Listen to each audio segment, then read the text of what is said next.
It's time to chill out and get ready for a mediocre Q&A live stream. If you're old enough, grab yourself your favorite adult beverage, and if you're not, stick with apple juice. Put your feet up and relax. If you have any questions, feel free to ask them in the chat. And now let's cue up the intro music.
Yo, what is up, everybody?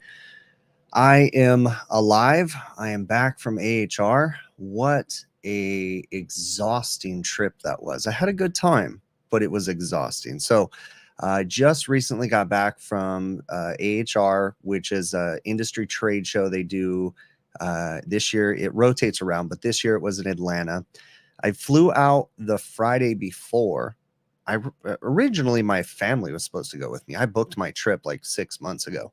My family was supposed to go. Long story short, we got a puppy in between, so that didn't work out. So family stayed home, but I kept the plans because I knew I needed a little time to kind of like get used to things there. Because I get kind of crazy when I have a lot of scheduled things going on and stuff. So I like my time to kind of get used to everything. So I got to Atlanta on Friday, hung out, just relaxed, walked all around downtown Atlanta on Saturday, at least the convention center area, walked all through there, checked everything out, got my bearings, figured everything out. And then Saturday was really cool because I got to meet up with a good friend of mine, Pat Finley from Commercial Kitchen Chronicles, who I believe was in here earlier.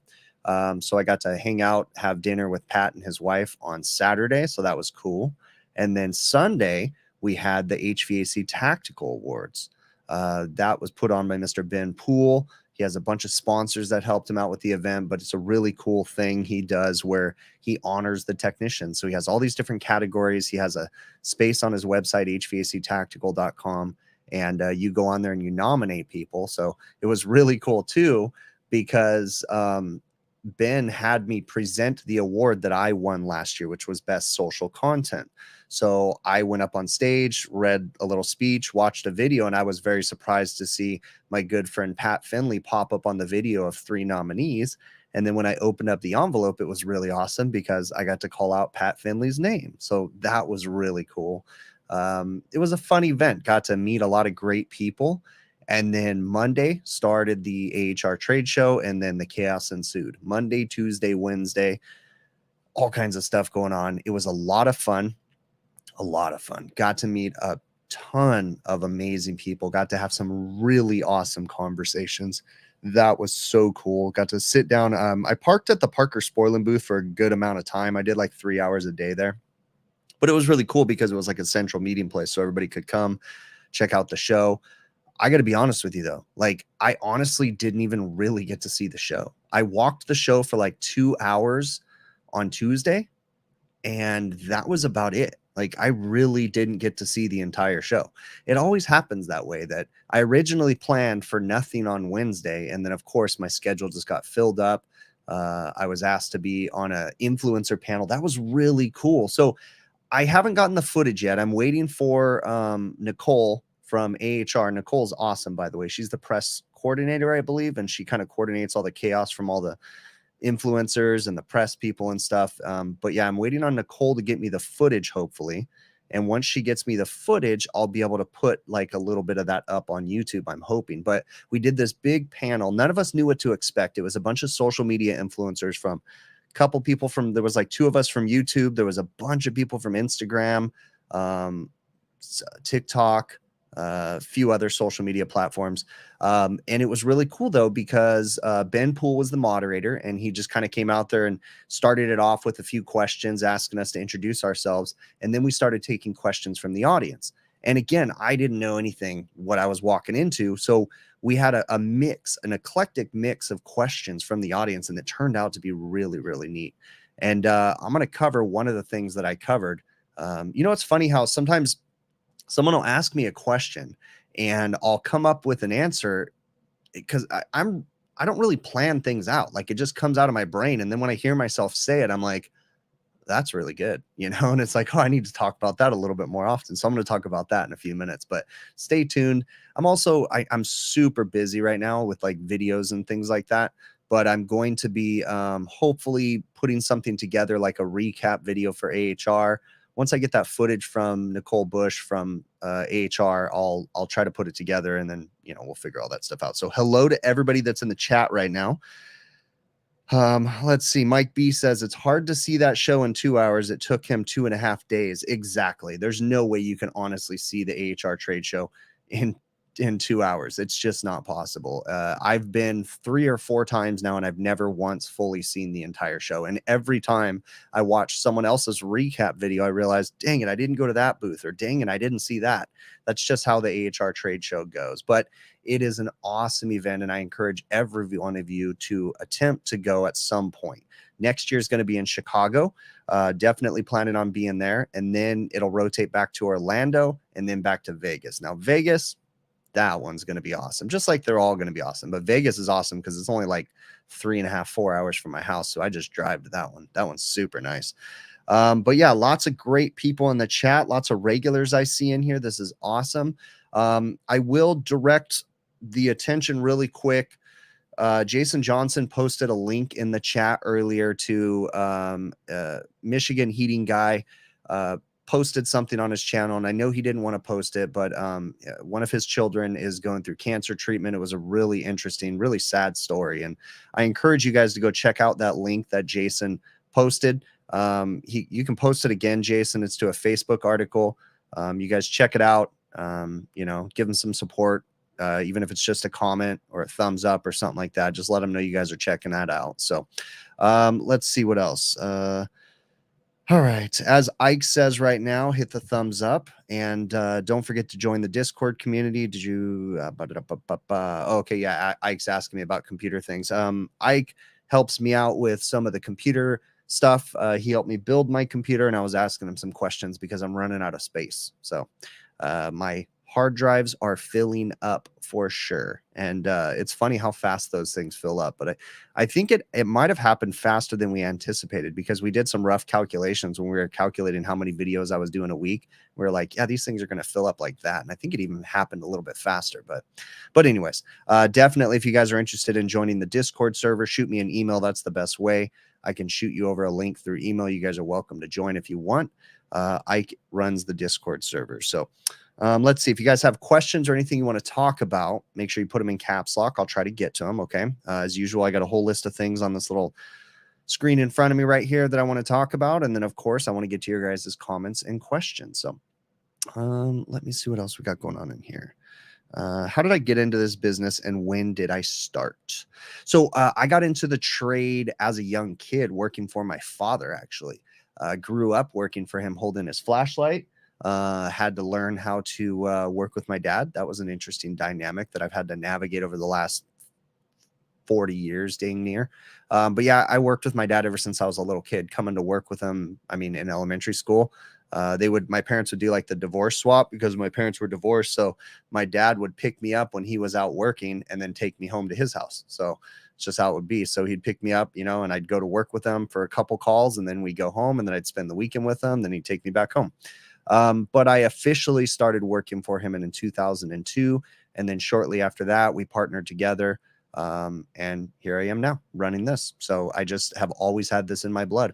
Ironically, when I was in junior high school, I told my dad I didn't want to do this, and I hated it because it was too hot. And all he would ever do was have me, when I got older, go up onto the roof and change filters and belts and evaporative cooler pads or swamp cooler pads and all that stuff. And I hated it because it was just hot. But once I really got into the troubleshooting aspect of it, I really started to enjoy it, and I absolutely love it now. So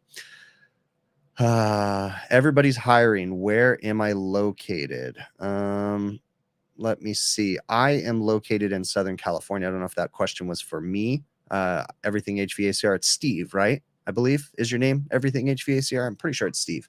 But I am located in Southern California, the Inland Empire of Southern California, specifically Riverside, California is where I'm located. But I don't know if that question was directed to me or not. So let me see what else we got going on here. Yeah, if anybody is looking for a job and you're in my area of Southern California, the Inland Empire, feel free to shoot me an email, hvacrvideos@gmail.com. I have not hired anybody yet. I put out a post about a month or so ago saying I was hiring, and we did not pick anybody up from that post. So feel free to shoot me an email again, hvacrvideos@gmail.com. I'd love to look over your resume. So Alexander Figueroa. Yeah, I did see that. Alexander won a press tool from the RLS booth at AHR. That was really cool. Yeah, that was one thing that a lot of booths did, was they had events and contests to get people over to their booths. And I got to tell you, some of them, it really paid off, because every time I'd go by certain booths, man, there'd be a line around, a couple booths behind it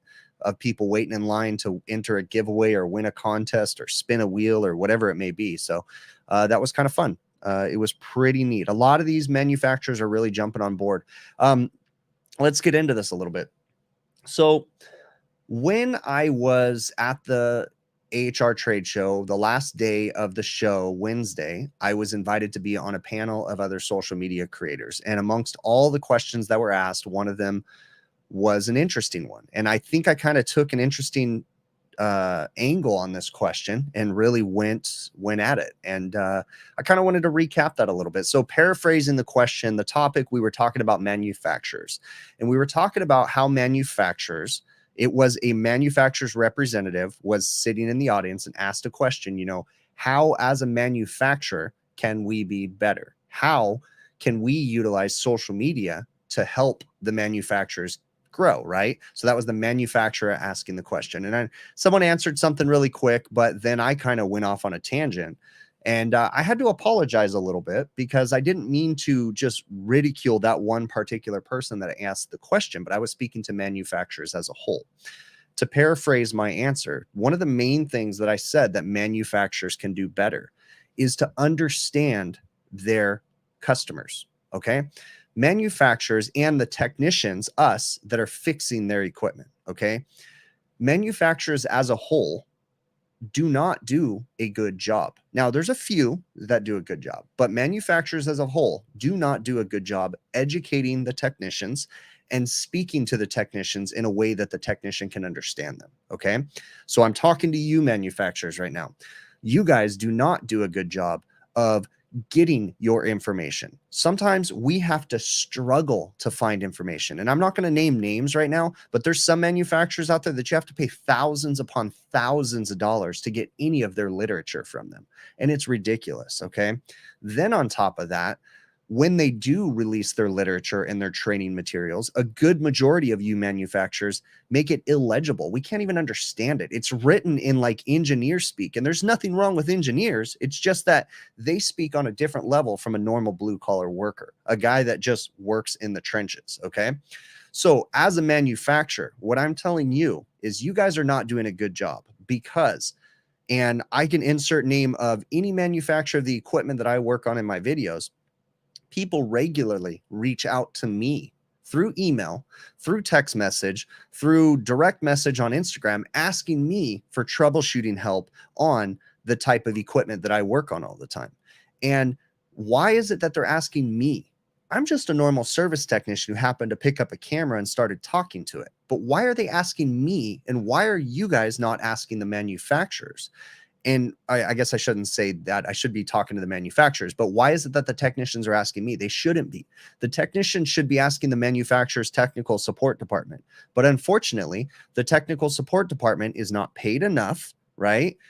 They hire people that don't know what they're doing, some of them. And I understand there's exceptions here and there. But a good majority of the manufacturers, they all have this problem where they don't speak normal technician talk, right? You call them and you say, hey, you know, and you start having a conversation, and oftentimes you can hear the guy on the other end of the phone, the tech support guy, his eyes roll back in his head because he doesn't know what you're asking him. You know, you're going off on a thing. And I get it.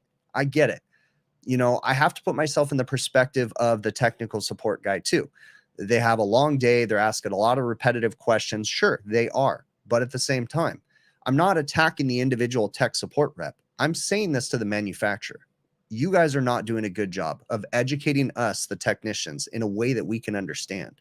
You guys are not doing a good job of, you know, programming and setting up your equipment that way it's user friendly when we as a technician come out here to work on it. Okay.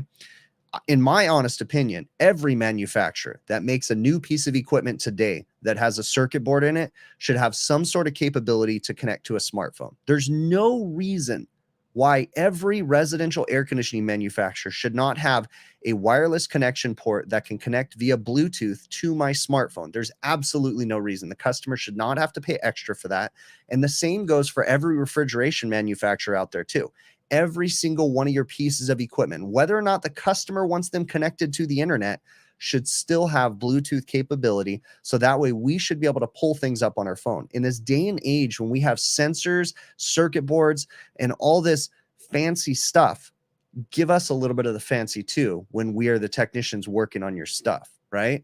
It makes us appreciate your equipment and be able to operate and fix it better and faster if you guys make it easier for us. So shame on you manufacturers that are not doing a good job of making your equipment user-friendly for the technician, and shame on you for not making your equipment Bluetooth connective, right? Because there's no reason why every single one of you manufacturers should not have some sort of Bluetooth connectivity. And we shouldn't be having to pay a crap ton of money to do that. Because if us service companies and us technicians are having to pay a bunch of money to download your software or to get a license for your software, you're only hurting yourself. You really are. Okay. And there's one, not going to name, a major air conditioning manufacturer that's the worst at releasing information. And they're one of the biggest out there. And they are the worst at releasing the information. It is so hard to get. You dang near have to be one of their own service technicians to get the software to be able to access their equipment, to be able to go through it. And it's ridiculous. Okay. So shame on you manufacturers for not making it easier. But to answer the person's question, the manufacturers need to do a better job. Now, while I'm off on a rant right now and just complaining and arguing, the next thing I'm going to do is I'm going to say something about the supply distribution people, right? The supply houses. Okay. As a supply house owner, operator, manager, whatever, You guys are killing your own supply houses. You guys are making them disappear. Okay. The internet is replacing your supply houses, and the supply house managers, owners, all those people are the ones responsible for it, because supply houses in general, right? They sell to the contractor. Okay. But when I walk into a supply house, and I walk into some of the biggest ones, and I frequent them often, they don't have what I want. They sell me what they want to sell me. Okay. When I walk into a supply house and I want to buy a specific product, majority of the time they don't have it. They have what their manufacturer's representatives push. Okay. So a lot of the supply houses, the way that it works is they have a manufacturer's representative, and that reps several different manufacturers, right? He might rep 10, 15 different manufacturers, and he's good friends with the supply house owner, or so be it, manager, whatever. And they make a handshake deal, and all of a sudden all of those products come into the supply house. And then oftentimes those reps make rules and agreements that particular supply house won't bring in any of their competitors' products. Okay. So they only have their products out there. And that's what's killing the local supply house. You guys are not doing a good job. As far as the manufacturers that are selling to the supply houses, you guys are not doing a good job too, because you guys require these supply houses to purchase in such large quantities that it makes it impossible for them to bring in one item of something that you sell. So let's just say, for instance, that I want to go to the supply house and I want to buy this new tool that just came out. Well, if they don't already have agreements and in a rep that already brings them that product, then that supply house usually has to buy in a certain quantity to be able to get. So let's just say I want to buy one of these digital manifolds. Well, they might have to buy X number of them to be able to get the good pricing, right? And that's the thing that sucks. Okay. And that's what's pushing us to online retailers, because online retailers typically have a good majority of what I want, because I can go online and I can say, hey, I want to buy that product because you guys have it. The local supply houses, they don't do a good job of that. So local supply houses, you guys need to change things up too, or you're going to get pushed out the door by the online supply houses, because the online supply houses are doing a pretty darn good job. All right. Rant over on that one. So apologize if I took up all your guys' time, but it is what it is. And sometimes I have to say the things that I need to say. So let's see what else we got going on in the chat real quick and see what I'm missing here. I missed a bunch of comments going on. All right. Should have an open source to interface with equipment, 100%. And also, as far as the equipment goes, I was watching an interesting YouTube video. I read an article where a good majority of these manufacturers, they really need to start adopting, control strategies that float amongst all the manufacturers. So that way we can really choose the equipment. I got to be honest with you, my home air conditioning system, I'm going back and forth between several different equipment manufacturers. And I know that I'm kind of messed up in the head, but a good majority of my decisions, once I decide that I like the equipment and their reliability, then I start looking at their control system and their thermostat. And if I don't like the way their thermostat works, or if it looks like a foreign, like European mini split controller on the wall that just seems really weird and like blocky, I have no interest in that. So that pushes out a good majority of the mini split manufacturers that make, ducted equipment, because I don't like their control strategy. Now, I understand that when you deal with some of the manufacturers, they allow you to hook up third-party thermostats, but a good majority of the time, if you look into the details, when you hook up a third-party thermostat to a modulating piece of equipment, you lose functionality a good majority of the time. So, when you deal with these high-end named ones, and I'm not really going to name any manufacturers right now, but it's just one of those bummers. So these guys need to do a better job of listening to us. Okay. Let's see. I see some comments in the chat that are making me laugh right now. All right. So let me read through here. Does True no longer make OEM motors? As far as I know, Mr. Green, True Manufacturing still, well, they don't make their own motors, but they have an OEM motor that they use for the True reach-in coolers and reach-in freezers for sure. Let's see. Quarty Quart is saying, what software do I use for my techs and my billing? Currently, right now, I use Intuit Field Service Management. I am software shopping. I have been for a while now, but I'm very slow to make decisions. I've been using Intuit Field Service Management for well over 10 years, and I'm in deep with them. And a change is going to be big. I will say, I have not researched the software yet, but I'm very intrigued by a new software out there called Repairs.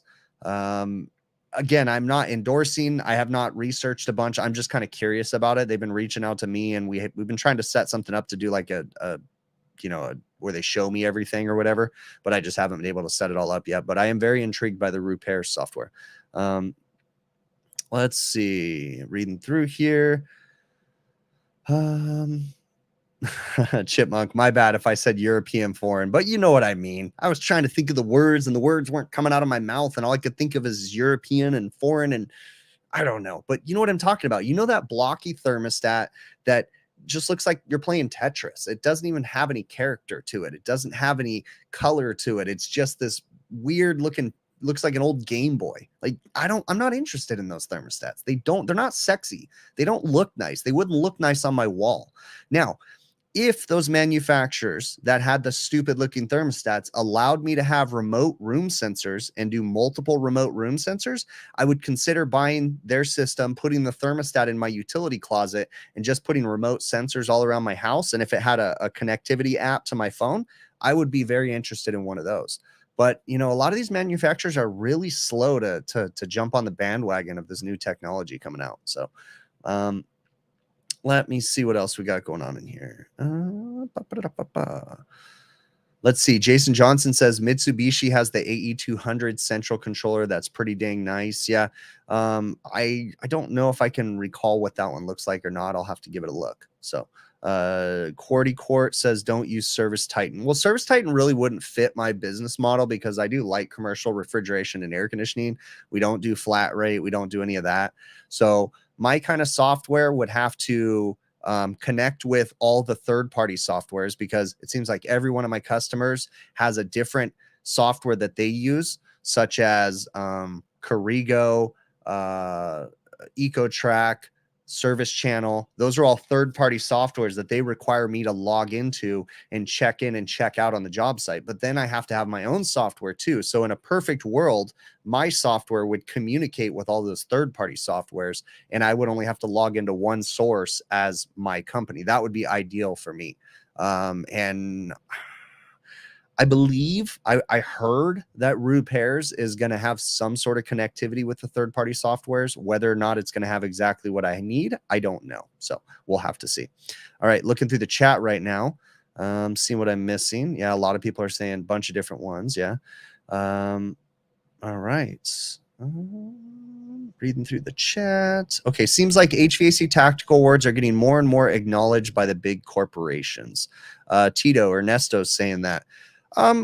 Yeah, I mean, you have to understand too that the HVAC tactical awards, that is a movement, and it is getting bigger and bigger. It's not as big as you all think. And, Ben did have a lot of sponsors, but those sponsors helped to offset the cost. But those events and the amount of work that goes into them is insane.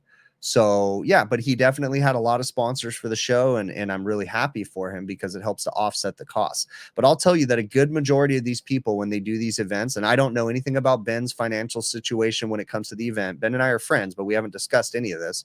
I wouldn't be the least bit surprised if he's barely breaking even with that event, because those things are nuts, and the amount of work that goes into those is insane. So hats off to Ben on that one. So, and interestingly enough too, is I did hear some pushback. I heard some pushback from several people saying that certain people shouldn't have won awards, and that, other people deserved it more so. Well, guess what? Everybody was capable of going to hvactactical.com and nominating someone. Okay. All you had to do was go on to hvactactical.com, find the awards. There was a nomination form. You'd nominate someone. You'd say what they should win and what they should win for. And everybody had the opportunity. So those awards every year, more and more people are going to start nominating people. Now, me personally, I was very happy with the people that won.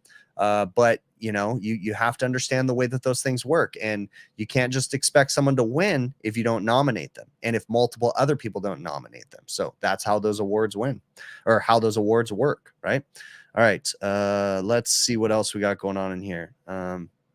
Yep. And HVAC Reefer Guy in here says he was a sponsor and he was proud to do so. And Mike Mayberry was there, HVAC Reefer Guy. Again, yeah. So, you know, that kind of stuff is awesome because it helps people to build those events. You know, same thing, like Ben does the HVAC Tactical Awards. And if you guys didn't, I went to the first one. This was the second. Well, this was technically the third one. The first one was an online awards ceremony. The second one was in person in Vegas. And this was the third one.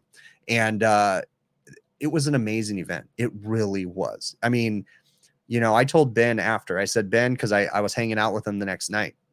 I said, dude, I don't know what went on behind the scenes, but I said, as a person just sitting in the show, to me, it looked like it went flawless. It really did. And they did a great job of setting everything up. It was awesome. And though, you know, they arranged the tables and they gave plenty of time for everybody to hang out. So definitely want to check out the HVAC Tactical Awards next year. And I can promise you this, they will sell out and they will sell out fast. Okay. This show was sold out. And I know there was a waiting list of people trying to get into the show. So next year, you guys need to get on it and get your tickets ASAP as fast as you can. So, all right. Let's see. What watch do I use for calls since you have a Samsung Galaxy Watch 3? John Deere fan. So I just use a Samsung watch. And what I do is I get a heavy duty case for it. So currently right now, you guys have been seeing me wear the Samsung Watch 4 Classic is I think what I have. The names are just ridiculous. And then what I did was I bought a protective watch band from Supcase. SUPCASE, Supcase. And basically you just snap the watch into that thing, put the band on. It looks like I'm wearing a big giant G-Shock watch, but it has all the connectivity and capabilities of a smartwatch. Now, I did just get the new watch, whatever, but I don't think I'm going to be wearing it to work. I don't know which one this is. This one is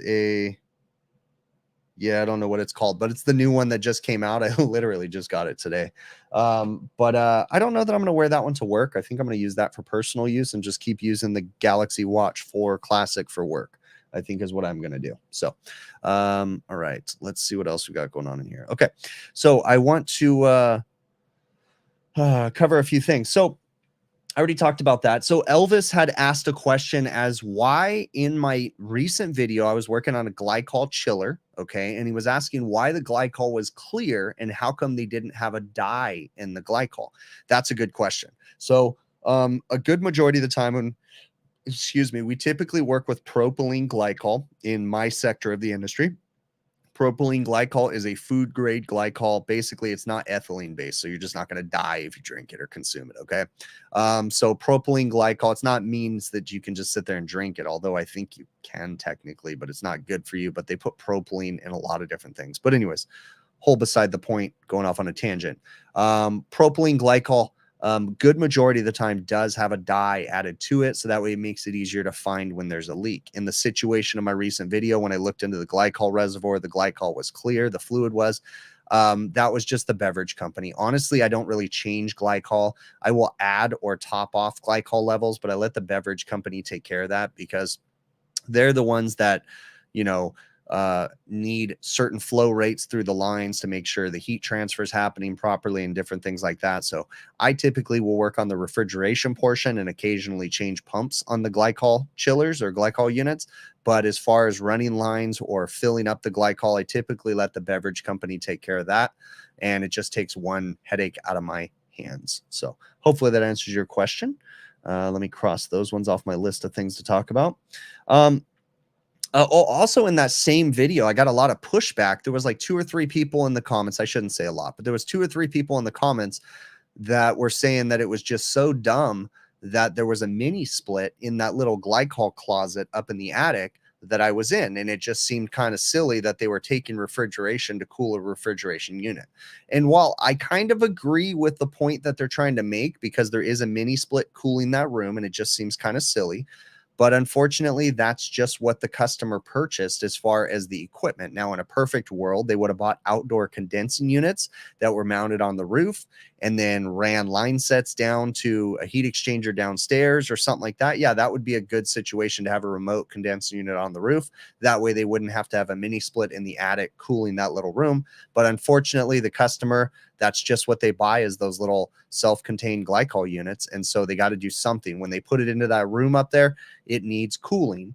especially because it's a long story, but down below that room, there's an air intake.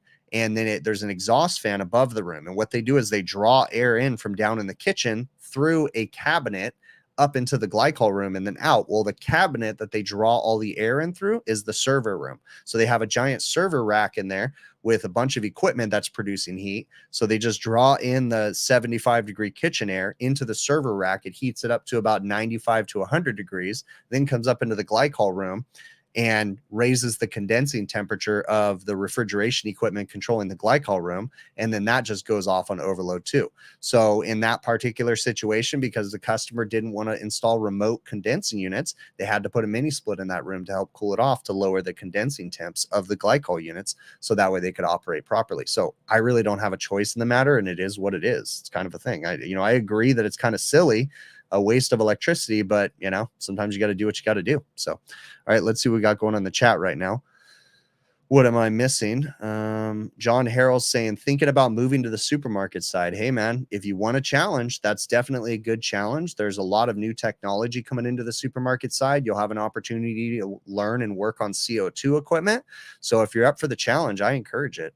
Every side of this industry needs some help for sure. So see what else we got going on in the chat. Some of the color is from the inhibitors they put in it too. Jason Johnson says, yeah, oftentimes they will add inhibitors to try to prevent the glycol from building up certain bacterias and different things inside of it. And glycol in general only lasts so long. They'll put inhibitors to try to make it last a little bit longer. It's all a mess, to be honest with you. All the stuff that I work on is just junk. All right, let's see what else we got going on in here. What advice could I give to be what advice would I give to be better at interviews? Oh, very good one. Okay, so let's talk about this from two perspectives. When you go to an interview as a technician, you're being interviewed by a company that you potentially want to work for. But a really important way to break the ice is to understand that that is a two-way interview. You are interviewing the company just as much as the company's interviewing you, okay? Don't ever let a company feel like it's a privilege for you to be interviewed, but at the same time, don't expect a company to feel privileged because you're, attempting to interview them, if you get where I'm going. Okay. You guys got to have mutual respect for each other. So as far as better advice when it comes to an interview, just be honest and be you, and don't be nervous. Okay. When they ask questions, remember to ask equal questions to them. So if they ask you about, what you like to do in your personal time, well, here's what I like to do in my personal time. But then you need to ask them a question. What work do you guys do, or what do you guys do to give back to charity? What do you do to give back to the industry? That kind of stuff. So I think that's some of the advice I'll give you is that when you go to an interview, you need to understand it's a two-way interview, and you're interviewing that company just as much as they're interviewing you. Okay. And just act naturally. All right. If you feel like you lost a job because you didn't answer one question right in an interview, you weren't fit for that job, because there's not one thing that's going to make you not, you go where I'm going with that. Like if you're a good person and you know what you're doing, then they're looking at the big picture. They're looking at the whole part of you. So there's always going to be stuff that you have room to work on. Also, when you're going into an interview, be honest and open about the things that you're weak at. Okay. Just say, hey, you know what? These are my strong points. I excel in this: electrical troubleshooting, schematic reading, refrigeration systems, but I'm not so good. And I feel like I could use some improvement in VRF equipment or whatever it may be, airflow or duct design or anything like that. Okay. And then let them know ahead of time that you're interested. You want to learn more about that, but just be honest and have an open dialogue. That's the best advice I can give when it comes to an interview. So, did I go to school for refrigeration or for certificates? Josiah, I don't know how I'm pronouncing your name correctly or incorrectly, but did I go to school for refrigeration? Yes, I did. I went to Mount San Antonio Community College in Walnut, California. I am 2 classes short of a certificate in air conditioning and refrigeration. So I took all the refrigeration, air conditioning, building controls, pneumatics, energy management systems. I took all kinds of classes in school. The 2 that I'm missing are technical math for HVAC and a welding certificate when it comes to HVAC. So learning how to use oxyacetylene. So those are the 2 classes I'm shy of. One of these days I'll go finish those up. But yes, I did go to school. I learned from multiple sources. I learned from my father, I learned from school, and I learned from my mentor at the time was a senior mechanic working for my company. And between the three of those sources, I was able to put my education. It kind of all made sense and everything clicked together, and here we are now. So let's see what else. With glycol, you use a refractometer to check it. It'll tell you your mixture, and you use that for freeze protection. It does break down over time, says Jason Johnson. Yes. So very interesting is a refractometer is a really interesting tool, and stay tuned because I have some really cool footage with the refractometer. But essentially, it's a little tool, and what you do is you will drip a couple drops of the glycol fluid that you want to test onto the refractometer, and then you look into the light, and it has a scale on it that'll tell you the mixture of fluid, right? It'll tell you the ratio of water to glycol, and it'll tell you the actual freeze point of the glycol that you put onto the refractometer. So it's a really cool little tool. And like I said, stay tuned because I have some really cool footage coming with a refractometer to kind of show the general public. Everybody that does work with glycol should have a refractometer on your truck. You do not have to go buy a $50 billion refractometer just to work on basic stuff. But if you are getting into scientific, then yes, you should probably invest into some higher end tools. The refractometer that I use probably costs less than $100. It works fine for what I do. Again, the higher the level of equipment you're working on, the more scientific, the more precise it needs to be, the higher the level, the tools that you're going to need to use. But I'm telling you, there's some refractometers out there for thousands of dollars. And while those might work for what they need to be used for majority of what we're dealing with, you don't need those super expensive high-end refractometers. So, all right, let's see what else. Seeing what else. Without those certificates, you don't qualify to do HVAC and refrigeration. All right. All right. No, I'm not serious. I know you're not serious, Mike B. All right. Just see if you can test out of those classes. You did 3 classes that way because you had the experience. You know, it's funny because recently, Facebook user, I don't know who that is that's saying that. If you guys, so I use a software called StreamYard to do my live streams. And if you guys want to make a comment on Facebook, you have to grant StreamYard access. I don't know how to do that. So that way I can actually see your name, but it's all good. I just see Facebook user. So it's just see if I can test out of those classes. Yeah. I was sitting down had a seminar one time, and my old HVAC instructor happened to sit down next to me. His name is Darrow Soares. Really, really cool dude. Really nice guy, actually. But anyways, I sat down next to him, and he got on me because he's like, man, he's like, you need to finish those 2 classes. Because, you know, I didn't realize this, but it is true. And is that the school, they need me to finish those classes because it helps them to maintain their accreditation, I guess, or whatever. I don't know if that's the right term, but basically they need to see a graduation rate. And if they don't see the graduation rate, then you know, they got to keep up on that stuff. So I do need to go back and finish that class for sure. So let's see what else we got going on in the chat. I already covered that one, and I'm going through my list of things. Oh, so I have some really cool questions that Nick had asked me. So let's go through here real quick and see what I'm missing. Do I use backflow testers? No, I have not had to use backflow testers for what I'm dealing with, the kind of stuff. All right. So do I have my EPA? Yes, I have my EPA universal. If you're doing light commercial refrigeration and air conditioning, just get your universal and be done with it. It's easy enough just to get it. All right. Let's see what else we got going on in here. Yeah, if you guys could please smash the thumbs up button. It definitely helps out the stream, whatever social media platform you guys are on. It definitely helps it out. Okay. So Nick had some questions, and it's a really interesting question, and I do have the answers to this. So Nick, in the beginning of the stream, had asked a question about working on a refrigeration system with a scroll compressor. And what he notices, that the name of the brand of equipment doesn't matter. Okay. But what he noticed is that when the compressor turns off, it immediately turns back on. So he'll watch it pump down to like 5 PSI, and then all of a sudden you'll hear a sound, and then it jumps up to 22 PSI. The compressor turns back on, and then it just goes on, off, on, off, on, off. Okay. Why is it doing that? First and foremost, the reason why it's doing it is because your low pressure control is not set correctly. Now, he mentioned a manufacturer's name, the particular manufacturer that is making his equipment. And that particular manufacturer, if I remember right, well, I guess it could go either way, but they have in the past used encapsulated pressure controls or peanut low pressure controls. So those are the ones that just twist on the line and they have two wires coming out the peanut or the encapsulated control. Those are notorious for being inaccurate, number one, okay? Next thing, what you need to do is go to the Copeland AE bulletin for the particular compressor, if it's a ZR compressor or a ZF compressor, whatever nomenclature is on the beginning of there. There's a technical bulletin from Copeland. It's an AE bulletin, and it tells you what pressures to set that pressure control at. What you don't realize is that in a scroll compressor, they aren't meant to run in a vacuum, and they actually have protection built into the scroll compressor, and it will actually equalize the pressures out. So that's what's happening. You're pumping it down too low. The scroll compressor's protection is built into it. So what it's doing is equalizing the pressures out.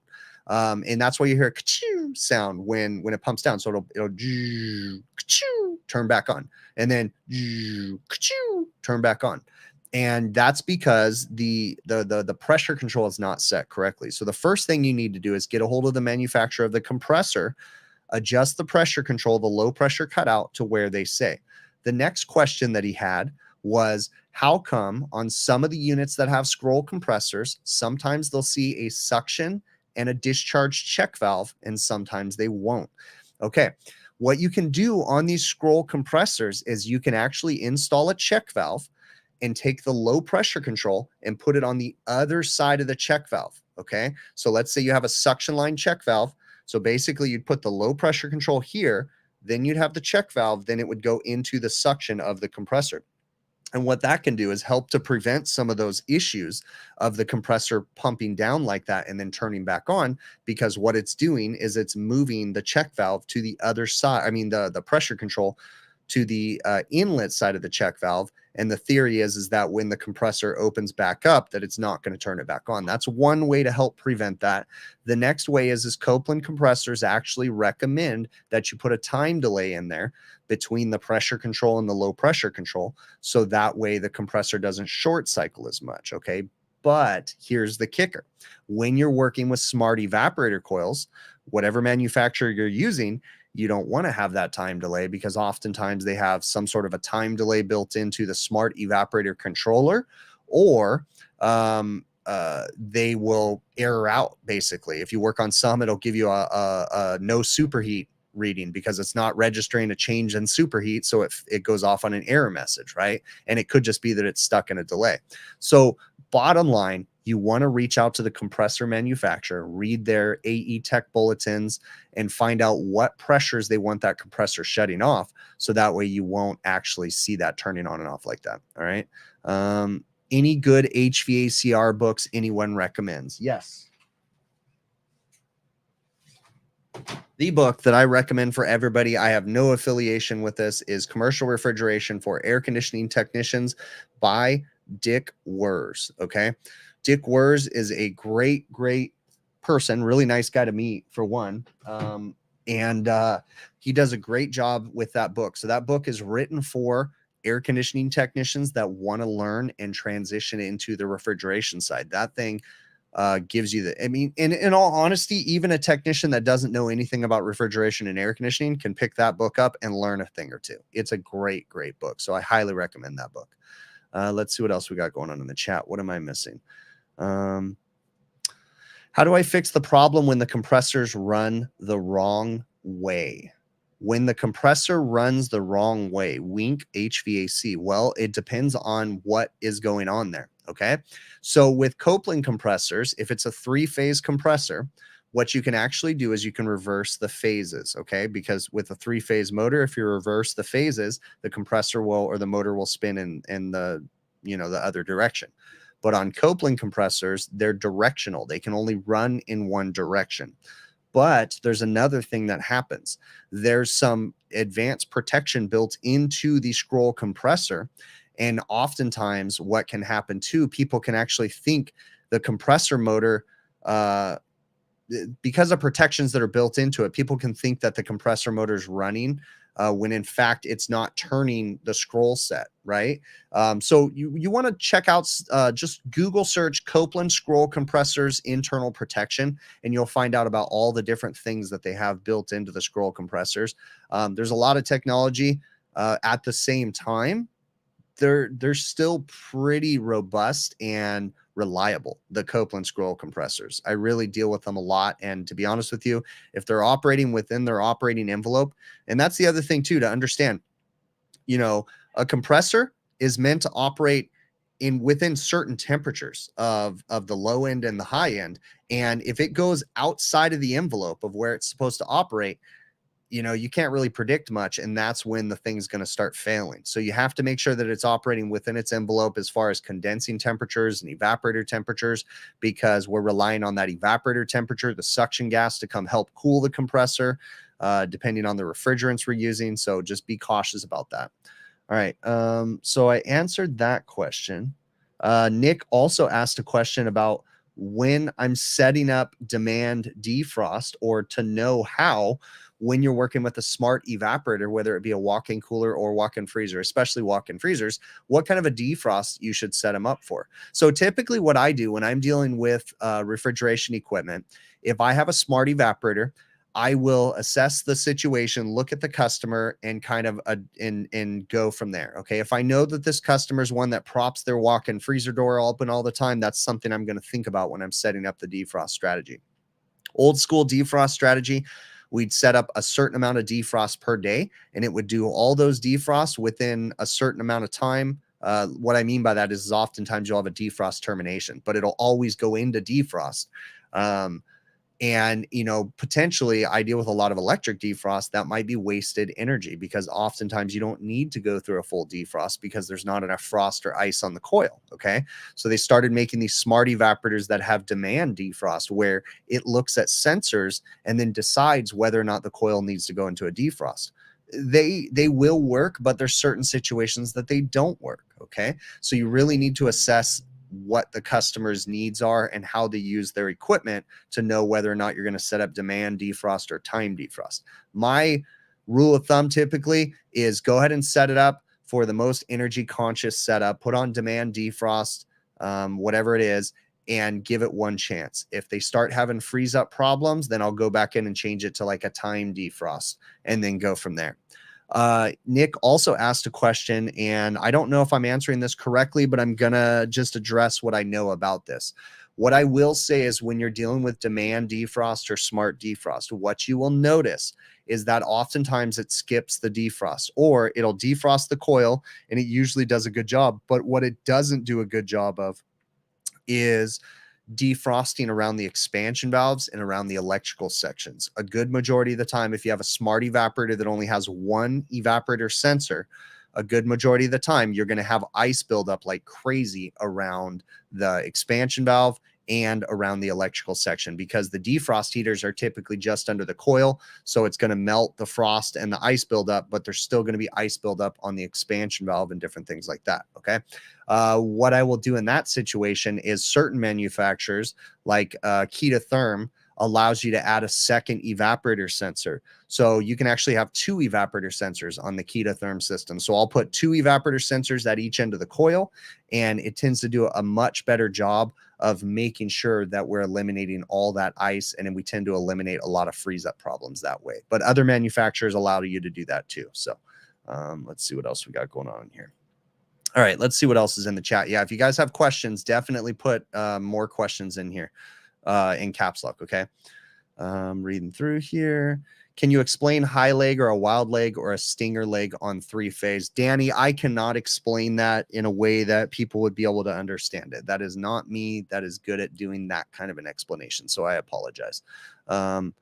Just, I will say, be very careful on Delta systems that have the high leg, because they'll get you. So how did I get interested in HVACR? I started working for my father, and then just watched and learned from him. I can tell you a funny story. I can remember being a little kid. I probably told this story before, but it was probably elementary school. I don't think it was junior high, but I was on a service call with my dad, And it's funny because I can picture where I was at. It was an El Torito Mexican restaurant. I don't do any of their work anymore, so I can say that. But I was at an El Torito Mexican restaurant in West Covina, California, and I was working on one of their air conditioners. It was an old Train package unit, really old unit. And for whatever reason, my dad had given me a low voltage control wire, and he said, hold this and don't let it touch anything. So I'm sitting here and I'm assuming it's the 24 volt hot leg from the transformer, right? So I'm just holding it. And he says, I have to run downstairs. Now, to this day, I can't think in my head what he would be having me do and why he would have me hold a 24 volt wire. But the key word is when you tell a 10-year-old, maybe 12-year-old would be my guess how old I was, don't let it touch anything.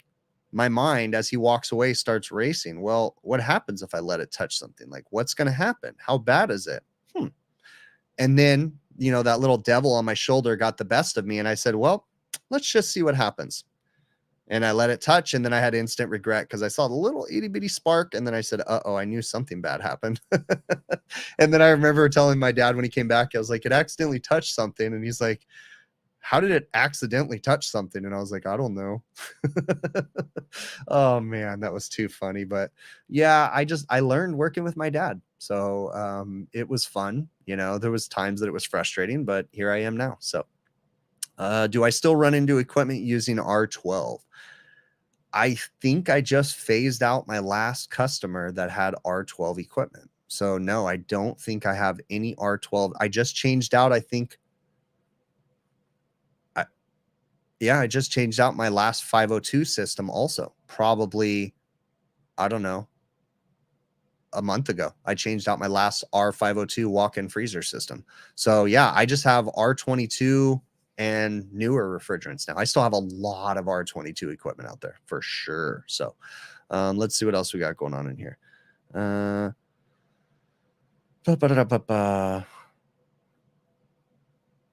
Industrial has high leg delta as well. Yep. Reading through here, you ran into an open delta. You was weird and threw me for a loop. Yeah, I ran into a corner grounded delta system, and that was weird too, because when you check 3-phase, you have 3-phase from leg to leg. But if you check leg to ground, one of the legs, you're going to have 0 volts on a corner grounded delta system. And that'll freak you out because you'll have 3-phase, but then you check one of the legs to ground and you're like, why is it 0? What the heck? I remember the first time I saw that, I called an electrician friend of mine. What the hell's going on? And then he explained it to me. I'm not capable of explaining it in proper way that you guys can understand it, but it'll blow your mind if you ever see it. So let's see. Am I impacted by all the new CO2 changes? You're aware Cali is always ahead of the curve, but would like to hear my thoughts on the subject. Dylan. So yeah, you know what? California is typically ahead of the curve when it comes to refrigerant phase outs, when it comes to new energy efficiency changes. A good majority of the CO2 changes have already been implemented in California for a couple years now. They're phasing out natural gas in California. They're really pushing the heat pump thing. You know, what are my opinions on all these new changes? I mean, I hate regulations. I think regulations are dumb. But I also understand that we need something or our industry wouldn't change. So, you know, it's one of those things. It's kind of a bummer, some of the things, but at the same time, it's also kind of silly when you think about most of the European countries. Okay, let's put it this way. We haven't even really started using R32 mainstream in the United States yet, and the European countries are already talking about phasing out R32. Okay, so come on. Like, we are so behind the times when it comes to everything. If you saw, every 5th comment on my channel is, I can't believe you can still use R22. Yes, we can still use R22 in the United States. And should we? No, probably not. We should be phasing out to something a little bit more healthier for the environment. But, you know, I mean, as a contractor, I can't be the only person to not use R22. You know, you got to get equipment running for customers and stuff. So it is what it is. But yeah, we are so behind the times when it comes to refrigerant regulations and changes. As far as the energy efficiency, I don't mind having more energy efficient equipment, but where I do have a problem, I have a major problem, is with, let's just say, the state of California or whatever government entity that decides they want to implement a change. The state of California implemented something called HERS rating. Okay.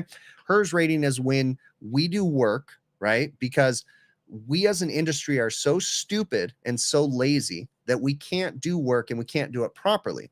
So the government had to get involved and say, okay, if you're going to legally do work, then you have to have another contractor come in and make sure that you did the work right, because we are so stupid and can't actually do the work right that they finally had to implement a rule that says we have a third party come in and make sure that we actually did our job right. Okay. So they call it HERS testing. Okay. It's an energy auditor that comes in and makes sure that the equipment's performing to where it's supposed to be. But here's the problem. When the HERS testing first came out, they had all these different rules and they had all these companies sign up to be HERS raters. And the thing they realized is that nobody could pass the HERS rating test. Nobody, because nobody understood airflow. Nobody understood proper refrigerant line sizing. Nobody understood anything. Okay. So then what started happening was all of a sudden, a lot of people started passing the HERS testing. Okay. Do the math, right? These guys get paid when they get hired and get paid when they pass people. Okay. I mean, that's not technically why they get paid, but you get where I'm going with that. So a lot of people started passing the HERS tests all of a sudden. Okay. I mean, do the math. So I have a frustration with any entity that comes in and says you have to meet this certain goal without giving us a way to meet that goal. Okay. So they're phasing out refrigerants, right? They're just telling us that this refrigerant is going to be gone in 10 years. Just insert a date. Okay, that's fine. But how are we going to get there? Well, that's not our problem. You just need to get there. And then we as an industry just sit here and wait, because we know this is coming. And then all of a sudden, the last minute, we're like, what are we going to do? We're not ready for this. Well, we've had 10 years to get ready for it, right? So we're kind of dumb on that aspect. But, I don't know. Maybe I'm just mean. All right. Let's see what else we got going on in here. Let's see. Ulysses says he just used 12 pounds of 22 today. I use 22 all the time. I mean, the comment that I got a bunch of heat for was I had a walk-in cooler that was down. And I went out there on Friday night and I dumped 10 pounds of gas in it. And then I came back the next day and found the leak. I looked to make sure it wasn't a major leak, but I get it. I get that R22 is not good for the environment. I get it. But as a contractor, I can't be the only one. It has to be the industry as a whole, because I just can't decide today that I'm not going to make any more money. I just refuse to use R22. That customer needs their walk-in cooler up and running. It needs to be operating. Now, they have a plan to replace it. We've already ordered new equipment. Yeah, that's all on we're going to work to get that R22 out. But in the meantime, I came back the next day, I fixed the leak, and we were good to go. So I'm not going to stop using R22, right? Because I can still use it legally. So I'm going to use it. It's expensive, but it is what it is. So how much do I charge for R22? I'm not going to reveal pricing on here right now. But I pretty much follow industry standards for Southern California when it comes to refrigerant pricing. So that's as much as I'm going to say about that. But to be honest with you, I honestly don't even know how much it is right now, because you can't keep up with the price. So I have no idea. All right, but only 9 months to make. Okay, yeah. All right. See, we still use R22 and you're glad we do. Nothing beats with equipment. I got to be honest with you. Some of the, I waited for a long time to start using an R22 alternative. And this last summer, I started using 407C, and it was an epic disaster. Fixed orifice systems, so carrier package units that have the fixed orifice metering devices, when it gets above 105, 110 degrees, 407C falls on its face on those package units. If it has a TXV, it works perfect. No problem at all. But fixed orifice, we're just blowing fuses, going off on overload. And these systems are charged correctly too. So everything's good on that. It just does not do good in the extreme high temps. On fixed orifice, I just have had nothing but problems. We had misting devices running on everything to lower condensing temps, to lower current draw, to keep the equipment running through the summer. Do I use any duct or heat load software or any CAD? Dylan Hall. No, I use some of the heat load calculation software for, like, for instance, my refrigeration load calculations, but I'll usually use, insert name of manufacturer's OEM softwares. I don't know what they're using.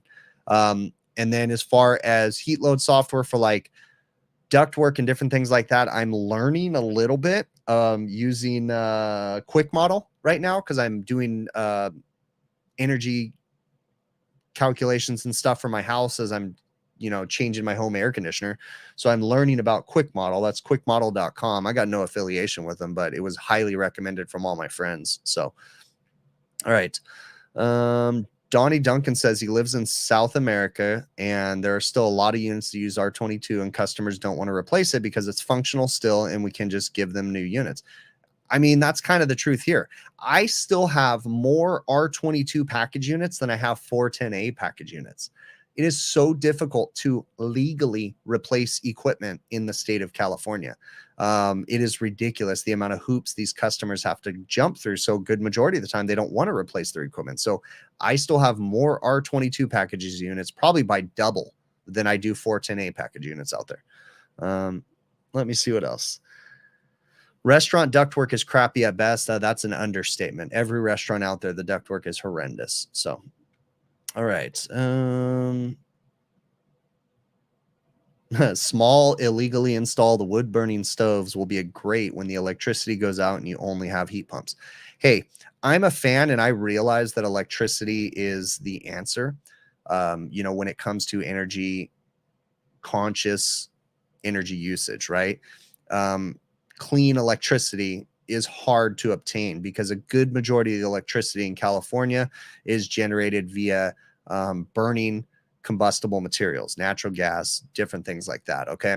Until they figure out a way to make nuclear more sustainable, and start keeping up on that, I don't know if we're going to have a good electric grid in California because the answer is not solar. At least from what we understand, it's too expensive. The only way general people can afford solar in California is through subsidies, government subsidies, which essentially means that we're all paying to help people get solar.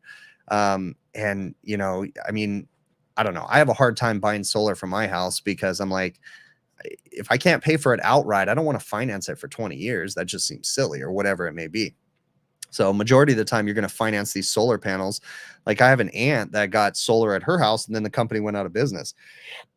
Doesn't matter that it had a 10, 15-year warranty. Now she's fighting to get things fixed and the company's out of business, so that's the problem. But anyways, I'm not a genius when it comes to the electricity thing. I just know that, burning natural gas and, combustible materials into the atmosphere, that kind of stuff's bad. But obviously we're doing that to make electricity too. So, I don't know. I don't know the answer. I'm not a smart enough person. The infrastructure needs to be upgraded tenfold. And I believe nuclear is the only way, but we got to figure out how to make nuclear safe. And, I don't know. I don't know the answers. Brett Wetzel from Advanced Refrigeration Podcast just says we should be using residential air conditioners to reheat our water in the summertime. Oh, you can definitely. Yeah. But unfortunately a good majority of what happens, I remember coming up in the early 90s and we would have what we called heat harvesters on all the package units. So they would have these companies come in. I had some of these restaurants that adopted energy efficiency, building automation, and energy management systems in the late 80s, early 90s. Like it was insane, but a lot of that equipment ended up getting bypassed. They would have heat harvesters where they'd grab the discharge line from the compressor, run it through a heat exchanger that would, dump into the water inlet for the boiler system or something like that. So it would kind of preheat the water. And I agree that's a good idea. But it's a matter of, with this new high efficient equipment, you can't really be doing that, especially with inverter systems. You can't be stealing discharge gas because they might be using that for some other function within the system, that, or, who knows, they might be running really low condensing temps as it is. But, if you're just operating standard on-off systems that don't have inverters or smart boards or anything like that, sure, I think it's a good idea to kind of harvest some of that heat and try to, use that for the occupied space. That's probably not one of the bad ideas. Danny, I'm just another service technician, man. I appreciate the nice words, though. That is awesome. Let's see. Worst I've ever been shocked would have been just by a 120 volt leg. I don't think I've ever been shocked by anything bigger. So let me see what else we got going on in the chat. Reading through here. Do I work on Randell countertop reach-ins? If so, what do I think fails most? Evap coils. Oxnard Shores, I haven't worked on a Randell in probably 5 or 6 years. But yeah, evaporator coils, that's going to be the number one thing in most coils. Most evaporator coils are made by like 2 companies. And there's really not that many companies out there. There's Modine, which I believe Dellfield owns, or SmartCare or whatever. And then there's Heatcraft, and it's not the Heatcraft that you're thinking of. Heatcraft that makes the giant evaporator coils for walk-in coolers and stuff. There's another company that makes small evaporator coils. And I believe Modine and Heatcraft are two of the bigger ones that make most reach-in cooler coils. I'm sure there's some off brands now too that are making them.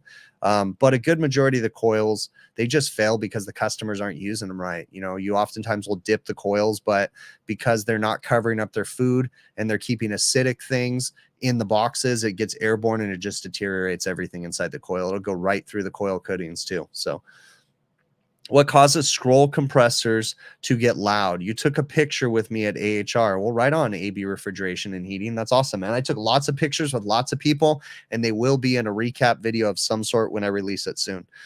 So what makes scroll compressors get loud? I mean, it's difficult, bud. It could have something to do with oil. Lack of oil in the system would be my first thought.